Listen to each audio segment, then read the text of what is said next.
సెరిస్ట్రో web లో blue Pearl society form అవ్వక ముందు ఒక సొసైటీ ఫామ్ అయింది. ఆ సొసైటీ ఎంత పవర్ఫుల్ అంటే సెరిస్ట్రో ఫాదర్ ని చాలా భయానికి గురి చేసింది. ఆ సొసైటీ పేరే మార్నింగ్ స్టార్ సొసైటీ. ఆ సొసైటీ 2010లో సెరిస్ట్రో వెబ్ లో స్థాపించబడింది. ఆ సొసైటీ హెడ్ క్వార్టర్స్ అంటార్టికాలో ఉంది. అదే ప్రాంతంలో రెడ్ కోడెక్స్ సొసైటీ అలాగే బ్లడ్ స్కల్ సొసైటీల హెడ్ క్వార్టర్స్ కూడా ఉన్నాయి. మార్నింగ్ స్టార్ సొసైటీ వాళ్ళని క్రియేట్ చేసిన రెడ్ కోడెక్స్ సొసైటీని ఇంకా బ్లడ్ స్కల్ సొసైటీని శత్రువుల నుంచి కాపాడడం కోసం నిరంతరం పనిచేస్తూనే ఉంటారు. ఆ రెండు సొసైటీస్ జోలికి ఎవరైనా వస్తే చంపడానికైనా అవసరమైతే చావడానికైనా వారెప్పుడు రెడీగా ఉంటారు. ఈ వీడియో చాలా అమేజింగ్ గా ఉంటుంది. సో ఎవరు ఈ వీడియోని స్కిప్ చేయకుండా చివరి వరకు చూడండి. మీరు మాకు ఇస్తున్న ఈ సపోర్ట్ కి మీకు చాలా థ్యాంక్స్. మాతో ఉండి మమ్మల్ని నడిపిస్తున్న శ్రీకృష్ణని మేము ఎప్పటికీ మర్చిపోము. మా ఛానల్ కి ఎవరైనా కొత్తగా వచ్చినట్లయితే ప్లేలిస్ట్ లో ఉన్న PSSU కి చెందిన ఫస్ట్ వీడియో నుంచి రీసెంట్ గా అప్లోడ్ చేసిన వీడియోస్ వరకు చూడండి. రాబోయే వీడియోస్ మీకు చాలా క్లియర్ గా అర్థమవుతాయి. Hello everyone, this is Shivadattu and welcome to our స్వయం కల్పనలు యూట్యూబ్ ఛానల్.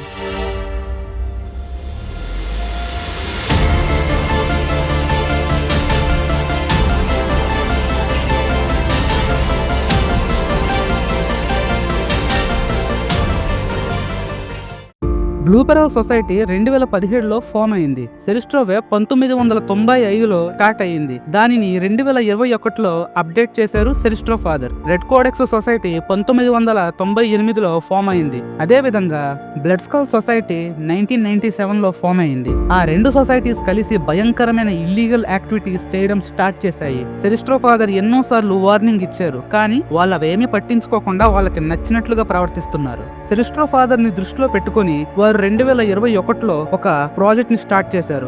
ఆ ప్రాజెక్ట్ పేరే నెబ్రిల్. ఈ ప్రాజెక్ట్ లో కీలకమైన పాత్ర పోషించేవి రెండు యంత్రాలు ఉన్నాయి. ఒకటి నెబ్రిల్ లిక్విడ్ అయితే రెండు హ్యూమన్ బాడీ. ఈ ఎక్స్పెరిమెంట్ అనేది చాలా ప్రమాదకరమైనది. ఈ ఎక్స్పెరిమెంట్ లో ఎవరైతే ఫెయిల్ అవుతారో వారి శరీరం అనేది కరిగిపోవడం స్టార్ట్ అవుతుంది. భయంకరమైన పెయిన్ కి వారు గురవుతారు. సూపర్ పవర్స్ ని గెయిన్ చేయడం తర్వాత విషయం. ఈ ఎక్స్పెరిమెంట్ పేరుతో ఆ రెండు సొసైటీస్ వాళ్ళు కొన్ని వందల మంది ప్రాణాలు తీసేశారు. 2001 నుంచి 2006 వరకు ఈ కాలంలో చాలా మంది అమాయకులు వారి ప్రాణాలు కోల్పోయారు. వారందరూ డబ్బుల కోసం వచ్చిన వారు. అందులో ఒకడే సుశాంత్. మన కథలో రూత్లెస్ విలన్ ఇతనే and the leader of morning star society. ప్రస్తుతం మన విలన్ సౌత్ కొరియాలో ఉన్న బుషన్ అనే సిటీలో నివసిస్తున్నాడు. ఆ రోజు అదే నగరంలో ఉన్న ఒక పబ్ లో అందరికి వినపడేలా మైక్ లో సుశాంత్ ఇలా మాట్లాడుతున్నాడు. మై డియర్ ఫ్రెండ్స్, నా పేరు సుశాంత్. నేను మీకు ఒక విషయాన్ని చెప్పాలనుకుంటున్నాను. అదేమిటంటే ఈ కంట్రీకి వచ్చిన తర్వాత నేను చాలా హ్యాపీగా ఇక్కడ నివసిస్తున్నాను. కాబట్టి ప్రతి శనివారం మీరు ఇక్కడికి వచ్చి మీకు నచ్చినంత సేపు ఎంజాయ్ చేయండి, డ్రింక్స్ తాగండి, బిల్లు మాత్రం నేనే కడతాను అని నవ్వుతూ కొరియాలో చెప్పాడు. ఆ మాటలు విని అక్కడున్న వారందరూ చప్పట్లు కొట్టారు. ఇదంతా అక్కడే ఉన్న సోఫాలో కూర్చొని ఉన్న పరావిష్ణు వింటున్నాడు. నవ్వుతూ సుశాంత్ అందరినీ చూస్తున్నాడు. అప్పుడు ఏం జరిగిందంటే సుశాంత్ కన్ను ఒంటరిగా ఉన్న పరావిష్ణు మీద పడింది. పార్టీ స్టార్ట్ అయింది. అక్కడున్న వాళ్ళందరూ వాళ్ళకి నచ్చిన డ్రింక్స్ తాగుతూ డాన్స్ చేస్తూ ఎంజాయ్ చేస్తున్నారు. అప్పుడు సుశాంత్ నడుచుకుంటూ పరావిష్ణు దగ్గరికి వెళ్లి అతని పక్కన కూర్చొని ఇలా మాట్లాడుతున్నాడు. నా పేరు సుశాంత్, నేను కలుసుకున్నందుకు సంతోషంగా ఉంది. నేను చూస్తుంటే అర్థమవుతుంది నువ్వు ఇండియా నుంచి వచ్చావని. నేను నీతో తెలుగులో మాట్లాడాలా లేకపోతే హిందీలో మాట్లాడాలా అని సుశాంత్ నవ్వుతూ కొరియన్ లాంగ్వేజ్ లో అన్నాడు. తెలుగులో మాట్లాడు అని పరావిష్ణు సమాధానం ఇచ్చాడు. నేను నమ్మలేకపోతున్నాను, మీరు తెలుగువారా? నేను కూడా తెలుగువాడిని తెలుసా అని నవ్వుతూ సుశాంత్ పరావిష్ణు పక్కన కూర్చున్నాడు. అప్పుడు పరావిష్ణు మంచిది నెబ్రిల్ అని నవ్వుతూ సమాధానం ఇచ్చాడు. ఎప్పుడైతే సుశాంత్ ఆ పేరు విన్నాడో అప్పటి వరకు ఉన్న అతని నవ్వు ఎగిరిపోయింది. పరావిష్ణు వైపు తిరిగి చాలా సీరియస్ గా అతన్ని ఇలా ప్రశ్నిస్తున్నాడు. ఇంతకీ ఎవరు నువ్వు? నీకేం కావాలి? అప్పుడు పరావిష్ణు, నా పేరు పరావిష్ణు, నేను విష్ణుమూర్తి అవతారాన్ని అని సమాధానం ఇచ్చాడు. ఆ మాటలు విని సుశాంత్ నవ్వుతూ ఇలా చెబుతున్నాడు. నువ్వు విష్ణుమూర్తి అవతారమా?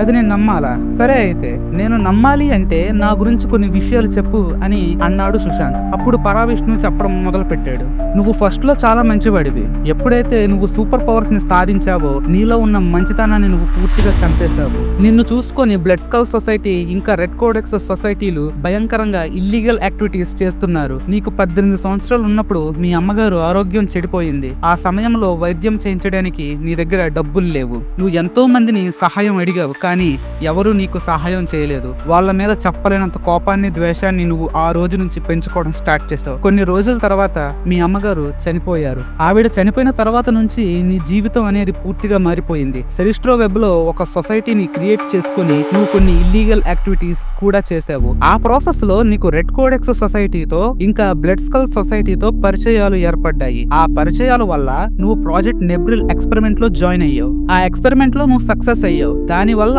నువ్వు ఒక సూపర్ విలన్ గా నువ్వు మారావు అని పరావిష్ణు చెప్పాడు. తర్వాత పరావిష్ణు ఇలా కూడా అన్నాడు, సూపర్ పవర్స్ వచ్చిన తర్వాత నువ్వు ఎన్నో అరాచకాలు చేసావు. అవి చాలా భయంకరమైనవి. ఎక్కడికి నేను ఎందుకు వచ్చానంటే నేను నీకు ఒక అవకాశం ఇవ్వాలనుకుంటున్నాను. సూపర్ విలన్ గా ఉన్న నిన్ను నేను సూపర్ హీరోని చేస్తాను, నా టీంలో జాయిన్ అవ్వు అని పరావిష్ణు సుశాంత్ కి ఒక ఆఫర్ ఇచ్చాడు.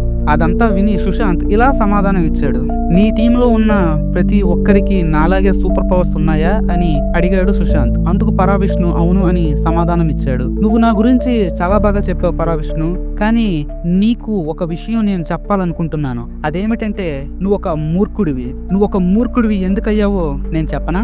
భూమి మీద నివసిస్తున్న మనుషులకి దేవుడు ఏది మంచో ఏది చెడో ఆలోచించే జ్ఞానాన్ని ఇచ్చాడు. వాళ్ళకన్నీ తెలుసు, కానీ కావాలనే వాళ్ళు తప్పులు చేస్తున్నారు. అలాంటి వాళ్ళని ప్రొటెక్ట్ చేయడానికి నువ్వు ఎందుకు వచ్చావు?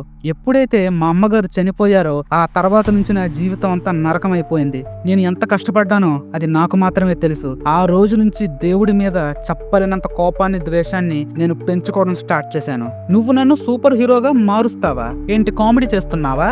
Currency is the ruler of the world, అదే నాకు సూపర్ హీరో అని నవ్వుతూ సుశాంత్ చెప్పాడు. ఆ మాటలు విన్నప్పుడు పరావిష్ణుకి ఏం చెప్పాలో అర్థం కాలేదు. లైఫ్ లో ఫస్ట్ టైం పరావిష్ణు మౌనంగా కూర్చొనుండిపోయాడు. తర్వాత సుశాంత్ స్మోక్ చేస్తూ అక్కడి నుంచి నడుచుకుంటూ వెళ్లిపోయాడు. సుశాంత్ చేతికి ఒక బ్రేస్లెట్ ఉంది. ఆ బ్రేస్లెట్ సహాయంతోనే ఆ 2 ఈవిల్ సొసైటీస్ సుశాంత్ తో కమ్యూనికేట్ చేయగలవు. ఆ సంఘటన జరిగి 5 రోజులు అయిపోయింది. ప్రస్తుతం నెబ్రిల్ అంటార్టికా నేల మీద నిలబడి ఉన్నాడు. చాలా బాధగా ఆకాశాన్ని అదే పనిగా చూస్తున్నాడు. నెబ్రిల్, నిన్ను కలుసుకున్నందుకు చాలా సంతోషంగా ఉంది అని ఒక వ్యక్తి అన్నారు. అప్పుడు నెబ్రిల్ వెనక్కి తిరిగాడు. అతని ఎదురుగా లార్డ్ నెమోఫిలిస్ట్ నిలబడి ఉన్నాడు. నువ్వు వేసుకున్న యూనిఫామ్ నాకు బాగా నచ్చింది నెబ్రిల్ అని నవ్వుతూ లార్డ్ నెమోఫిలిస్ట్ చెప్పారు. అప్పుడు నెబ్రిల్ ఇలా అన్నాడు, ఇంతకీ ఎవరు నువ్వు?